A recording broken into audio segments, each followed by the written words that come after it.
De Chroniques, chapitre 17. Josaphat, roi de Juda, piété et prospérité. Josaphat, son fils, régna à sa place. Il se fortifia contre Israël. Il mit des troupes dans toutes les villes fortes de Juda et des garnisons dans le pays de Juda et dans les villes d'Éphraïm dont Asa, son père, s'était emparé. L'Éternel fut avec Josaphat, parce qu'il marcha dans les premières voies de David son père, et qu'il ne rechercha point les Baals, car il eut recours au Dieu de son père, et il suivit ses commandements sans imiter ce que faisait Israël.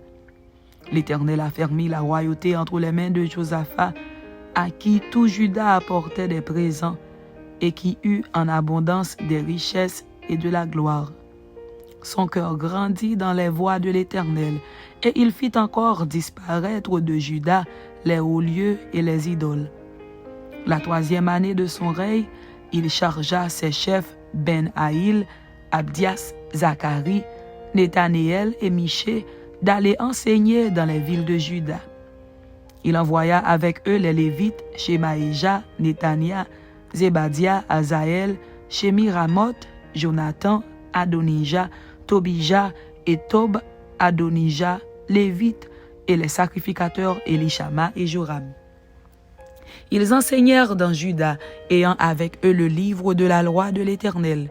Ils parcoururent toutes les villes de Juda et ils enseignèrent parmi le peuple. La terreur de l'Éternel s'empara de tous les royaumes des pays qui environnaient Juda. Et ils ne firent point la guerre à Josaphat. Des Philistins apportèrent à Josaphat des présents et un tribut en argent.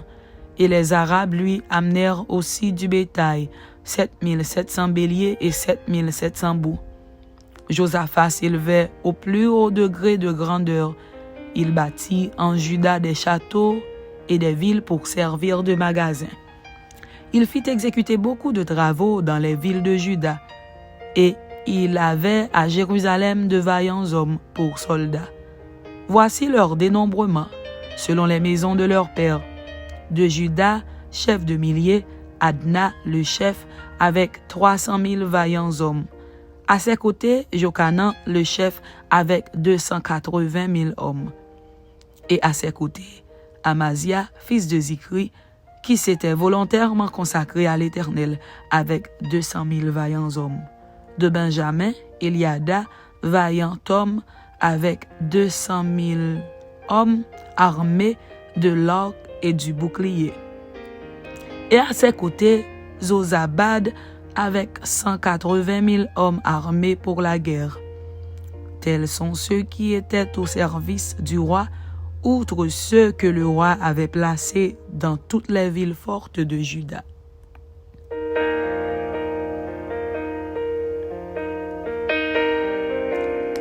De Chroniques, chapitre 18. Expédition d'Akab et de Josaphat contre les Syriens. Akab blessé mortellement. Josaphat eut en abondance des richesses et de la gloire, et il s'allia par mariage avec Akab. Au bout de quelques années, il descendit auprès d'Akab à Samarie, et Akab tua pour lui et pour le peuple qui était avec lui un grand nombre de brebis et de bœufs, et il le sollicita de monter à Ramoth en Galaad.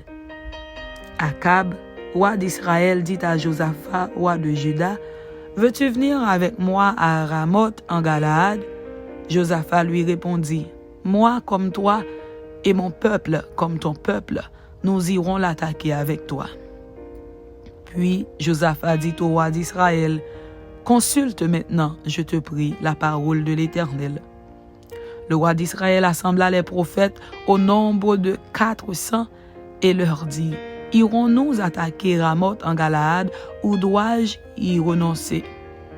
Et ils répondirent, « Monte, et Dieu la livrera entre les mains du roi. » Mais Josaphat dit, « N'y a-t-il plus ici aucun prophète de l'Éternel par qui nous puissions le consulter ?»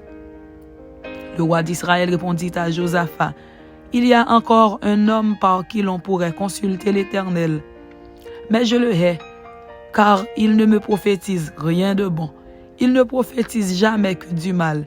c'est Michée, fils de Jimla. Et Josaphat dit, que le roi ne parle pas ainsi. Alors le roi d'Israël appela un eunuque et dit, fais venir tout de suite Michée, fils de Jimla. Le roi d'Israël et Josaphat, roi de Juda, étaient assis chacun sur son trône, revêtus de leurs habits royaux. Ils étaient assis dans la place à l'entrée de la porte de Samarie, et tous les prophètes prophétisaient devant eux. Sédécias, fils de Kenaana, s'était fait des cornes de fer, et il dit, ainsi parle l'Éternel, avec ces cornes, tu frapperas les Syriens jusqu'à les détruire. Et tous les prophètes prophétisèrent de même en disant, monte à Ramoth en Galaad, tu auras du succès, et l'Éternel la livrera entre les mains du roi.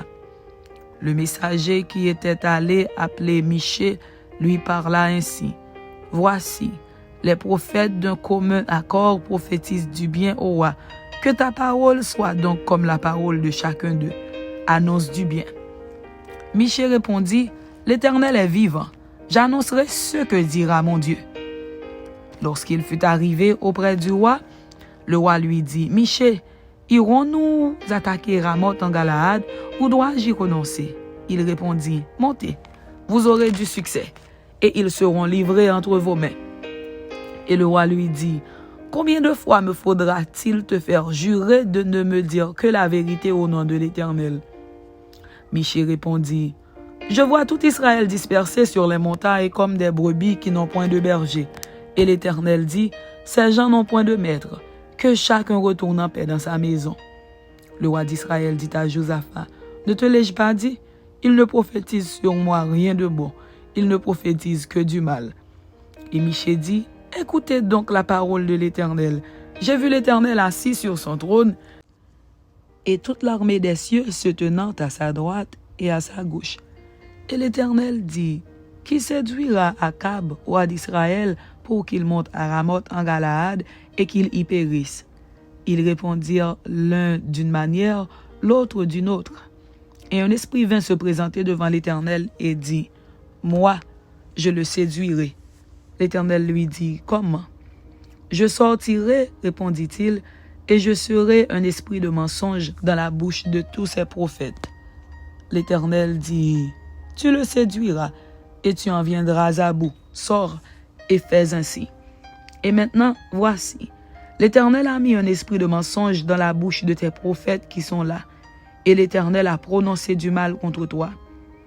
Alors Sédécias, fils de Kenaana, s'étant approché, frappa Michée sur la joue et dit, par quel chemin l'Esprit de l'Éternel est-il sorti de moi pour te parler? Michée répondit, tu le verras au jour où tu iras de chambre en chambre pour te cacher. Le roi d'Israël dit, prenez Michée et emmenez-le vers Amon, chef de la ville, et vers Joas, fils du roi. Vous direz, ainsi parle le roi. Mettez cet homme en prison et nourrissez-le du pain et de l'eau d'affliction jusqu'à ce que je revienne en paix. Et Michée dit, si tu reviens en paix, l'Éternel n'a point parlé par moi. Il dit encore, vous tous, peuple, entendez. Le roi d'Israël et Josaphat, roi de Juda, montèrent à Ramoth en Galaad.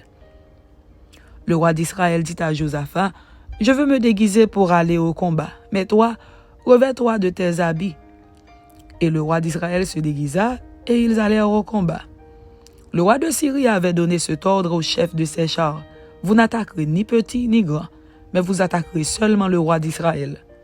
Quand les chefs des chars aperçurent Josaphat, ils dirent, c'est le roi d'Israël, et ils l'entourèrent pour l'attaquer. Josaphat poussa un cri, et l'Éternel le secourut, et Dieu les écarta de lui. Les chefs des chars, voyant que ce n'était pas le roi d'Israël, s'éloignèrent de lui. Alors un homme tira de son arc au hasard et frappa le roi d'Israël au défaut de la cuirasse. Le roi dit à celui qui dirigeait son char, « Tourne et fais-moi sortir du champ de bataille, car je suis blessé. » Le combat devint acharné ce jour-là. Le roi d'Israël fut retenu dans son char en face des Syriens jusqu'au soir, et il mourut vers le coucher du soleil. Amen. C'était de Chroniques chapitre 17 et de Chroniques chapitre 18. Que Dieu vous bénisse. Amen.